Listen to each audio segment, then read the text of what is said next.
रहस्यमयी डॉक्टर वुयान ने एक नया प्रयोग विकसित किया है जहां वो जोड़ों को $5 मिलियन का इनाम देता है यदि वे 50 दिनों तक एक बेदाग कमरे के अंदर रहते हैं। यदि उनमें से कोई एक चला जाता है तो पुरस्कार $1 मिलियन तक गिर जाता है। बाहरी दुनिया से कोई संपर्क नहीं है और कोई मनोरंजन नहीं है, केवल एक दूसरे की कंपनी है। हालांकि वे पुरस्कार राशि के कुछ हिस्से से भुगतान करके उपहार प्राप्त कर सकते हैं। आज के जोड़े माइक और केट हैं, जो सोचते हैं कि ये आसान पैसा होगा। माइक को लगता है कि वे इस जगह को खोजने के लिए बहुत भाग्यशाली हैं और केट इसे दूसरे मौके के रूप में देखती है जिसके वे हकदार हैं। हालांकि वो ये भी बताती हैं कि शायद उन्हें चीजों को आसान बनाने के लिए पैसे को विभाजित करना चाहिए। उसकी योजना पैसे का निवेश करने की है, जो माइक को लगता है कि बहुत उबाऊ है। वो अपने भविष्य को पार्टी करने और पैसे के बारे में फिर कभी सोचे बिना एक अच्छा समय बिताने के रूप में देखता है। सब कुछ सफेद है और वहां केवल एक बिस्तर और एक बेंच है। वहां एक साधारण बाथरूम भी है। नियम कहते हैं कि वे एक बार में एक ही प्रवेश कर सकते हैं। एक लाल बटन जिसका उपयोग वे बाहर निकलने पर कर सकते हैं, एक टच स्क्रीन जहां वे उपहार का अनुरोध कर सकते हैं, और निकास द्वार के ऊपर एक बड़ी घड़ी जो प्रयोग में उनके पास बचे समय की गिनती करती है। उनके भोजन को उनकी दैनिक पोषण संबंधी आवश्यकताओं को पूरा करने के लिए डिजाइन किया गया है, और ये केवल एक स्वादहीन सफेद शीख है जो सफेद कार्टन में आता है। कमरे में स्वचालित रोशनी भी है जो सुबह, दोपहर, शाम और रात होने की घोषणा करने के लिए दिन भर बदलती रहती है, जो एक संकेत है जिसे उन्हें बिस्तर पर जाने के लिए लेना चाहिए। टच स्क्रीन उन्हें अलार्म घड़ी सेट करने की अनुमति देती है, और जबकि माइक इसे छुट्टी के रूप में मानने और देर से सोने की योजना बनाता है, कीट एक प्रारंभिक अलार्म सेट करती है ताकि उसे दिनचर्या का कुछ अंदाजा हो सके। जब वे अपनी पहली रात को बिस्तर पर जाती हैं तो माइक कीट के साथ व्यस्त होने की कोशिश करता। जब सुबह होती है, कीट खुद को आईने में देखने के लिए बाथरूम में जाती है और अपना उत्साह बनाए रखने और अपने लक्ष्यों को ताज़ा रखने के लिए कुछ सकारात्मक शब्द दोहराती है। दोनों के नहाने के बाद वे अपने कपड़े बाथरूम की धुलाई नाली में फेंक देते हैं, और बदले में उन्हें बहुत सादे पजामा मिलते हैं। हालांकि कम से कम इनमें कुछ रंग तो होता है। खुद को व्यस्त रखने के लिए केट ये समझने की कोशिश करती है कि वुयान ये प्रयोग क्यों कर रहा है। इसलिए माइक उसे इस आदमी के पिछले प्रयोग के बारे में देखी गई वृत्तचित्र के बारे में बताता है, जो एक नीली कॉलर वाले परिवार के साथ त्रासदी में समाप्त हुआ था। कोई नहीं जानता कि वुयान ने ये सब क्यों किया। वे केवल इतना जानते हैं कि उसके पास बहुत सारा पैसा है और वो इसका उपयोग लोगों को अनोखी परिस्थितियों में डालने के लिए करता है, क्योंकि वो मानवीय स्थिति से चिंतित है। खुद का मनोरंजन करना उनकी अपेक्षा से जल्दी एक समस्या बन जाता है। केट को ध्यान करना पसंद है, जबकि माइक कभी कभी घड़ी को घूरता रहता है। वो विभिन्न विषयों पर दार्शनिक बातों पर भी जाता है, जैसे सफेद रंग का अर्थ जिसका वो अपने सभी कला विद्यालय के ज्ञान के साथ विश्लेषण करता है, या वो दिशा जिसमें उन्हें अपने दांत ब्रश करने चाहिए। केट हमेशा उसे याद दिलाती है कि वो घड़ी को नहीं घूरे और अपना ध्यान पुरस्कार पर लगाए रखे। जब केट ध्यान करती है, माइक व्यायाम करने की कोशिश करता है, मुख्यतः दौड़कर।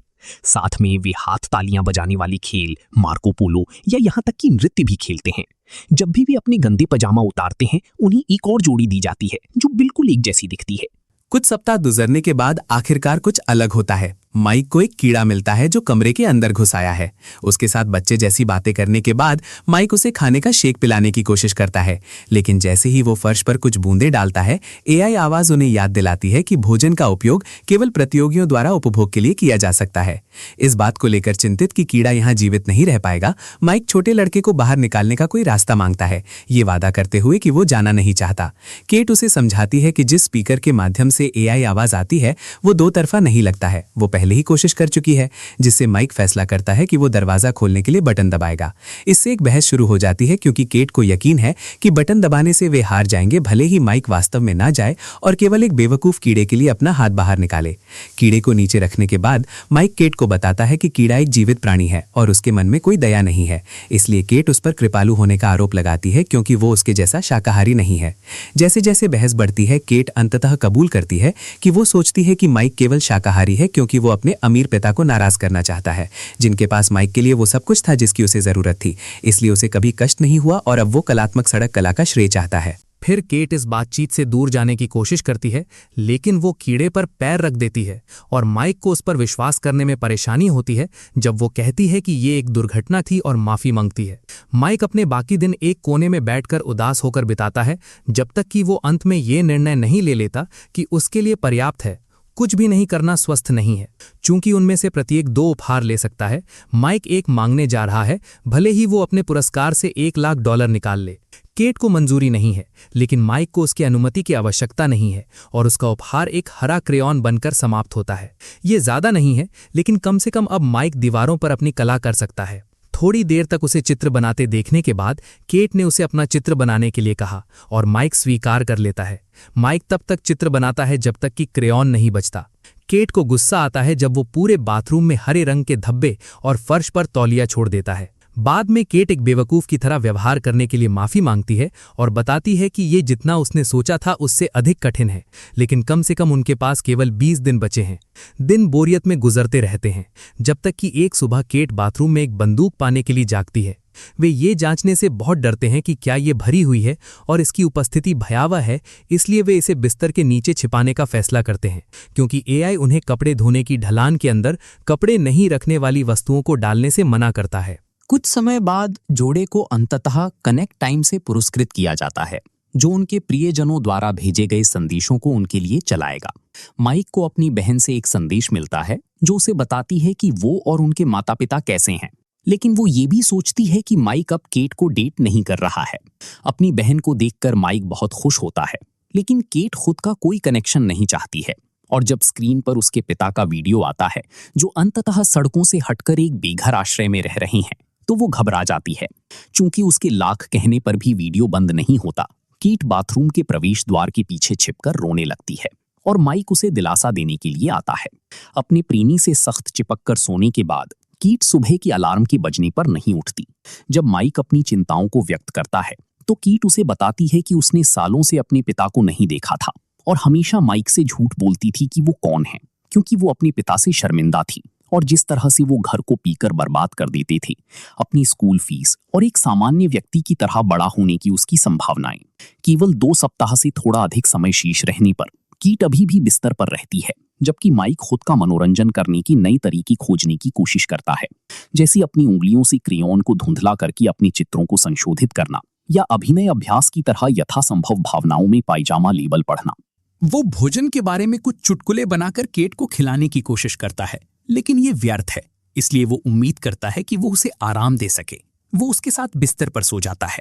ये अभी भी काम नहीं करता है और माइक कभी कभी कुछ अलग महसूस करने के लिए फर्श पर सोने का फैसला करता है। एक सुबह वो केट को एक दावत लेने के लिए मनाने की कोशिश करता है, लेकिन वो उन पैसों को खोने से इनकार कर देती है। तेजी से निराश होते हुए माइक कहता है कि उसे यकीन नहीं है कि वो अब और ऐसा कर सकता है और अंततः केट को बिस्तर से उठने के लिए प्रेरित करता है। हालांकि शावर लेने से पहले वो माइक को अपनी दूसरी दावत लेने के लिए कहती है, भले ही उसकी कीमत 1/4 मिलियन हो। माइक ऐसा करता है और सिमोन नामक एक नग्न महिला को कमरे में प्रवेश करने देने के लिए दरवाजा खुला देखकर चौंक जाता है। वो परियोजना के बारे में कुछ नहीं जानती है। वो सिर्फ एक अभिनेत्री है जिसे एक गिग के लिए भुगतान किया जा रहा है। केट को उसकी उपस्थिति बहुत पसंद नहीं है और वो माइक से उसे अपनी टी-शर्ट देने को कहती है ताकि सिमोन कम से कम थोड़ा खुद को ढक सके। सिमोन माइक की कला को देखती है और उसकी प्रशंसा करती है, यहाँ तक कि प्रभावों को भी पहचानती है, जिससे केट और अधिक नाराज हो जाती है। जब रात होती है तो माइक लड़कियों को बिस्तर लेने के दौरान फर्श पर सोने की पेशकश करता है और सिमोन उनके सोते समय जागने की पेशकश करती है। केट उनकी शिष्टाचार के प्रयास से परेशान। सुबह में केट सिमोन को बिस्तर पर नहीं पाती है और सोचती है कि वो चली गई है, लेकिन वास्तव में वो बाथरूम में है। अब और इसे सहन नहीं कर पाने के कारण केट एक ट्रीट लेने का फैसला करती है और उसे 3 मजेदार कैंडी के साथ एक छोटा बॉक्स मिलता है। केट तुरंत एक ले लेती है और एक सिमोन को देती है, लेकिन माइक बहुत हिचकिचाहट के बाद केवल एक ही स्वीकार करता है। वे तीनों कमरे में नाचना और हाथ पैर मारना शुरू कर देते हैं। वे कुछ समूह चुंबन भी साझा करते हैं। हालांकि थोड़ी देर बाद माइक एक बुरे सफर से गुजरने लगता है। हर जगह खून देखता है और सपना देखता है कि वो पानी के नीचे है, जबकि उसका छोटा भाई उसके साथ गिरता है। महिलाएं माइक को वास्तविकता में वापस लाती हैं, लेकिन वो अभी भी घबरा रहा है और शॉन और डूबने के बारे में कुछ बताते हुए जाने के लिए कह रहा है। इसके बाद सिमोन पूछती है कि माइक किस बारे में बात कर रहा था और केट उसे बताती है कि माइक का छोटा भाई शॉन परिवार के पूल में डूब गया था, जबकि माइक को उसकी देखभाल करनी थी, जिससे उसे आज भी दोषी महसूस होता है। जब ये हुआ तब माइक नशे में था, जो चोट को और बढ़ाता है और बताता है कि वो यहाँ कैंडी स्वीकार करने में संकोच क्यों कर रहा था। सिमोन ये भी पूछती है कि वे कैसे मिले और केट को अच्छे से याद है कि कैसे एक बारिश के दिन उसके पास कोई छाता नहीं था और माइक उसके पास आया और बारिश की सभी बूंदों को पकड़ने की पेशकश की ताकि वो भीग ना जाए। जब माइक अंततः जागता है, सिमोन साझा करती है कि उसने अपनी माँ को तब खो दिया था जब वो एक बच्ची थी। सिमोन माइक को दिलासा देने के लिए उसका हाथ पकड़ती है और जब केट उन्हें देखती है तो वो घबरा जाती है, ये सोचकर कि सिमोन उसके प्रेमी को चुराना चाहती है। सिमोन उसके रवैये पर सवाल उठाती है, ये बताती है कि केट इसलिए भड़कती है क्योंकि वो वास्तव में एक असुरक्षित व्यक्ति है, जिससे बहस शुरू हो जाती है। माइक उन्हें रुकने के लिए चिल्लाता है और फिर चले जाते हैं। इस प्रकार केट माफ़ी मांगने की कोशिश करती है, ये स्वीकार करती है कि शायद उसने कुछ नहीं देखा था। फिर भी सिमोन ये कहकर आग को हवा देती है कि शायद ऐसा नहीं था। अगली सुबह माइक की तबीयत ठीक नहीं है, लेकिन केट अन्य चीज़ों पर ध्यान केंद्रित कर रही है।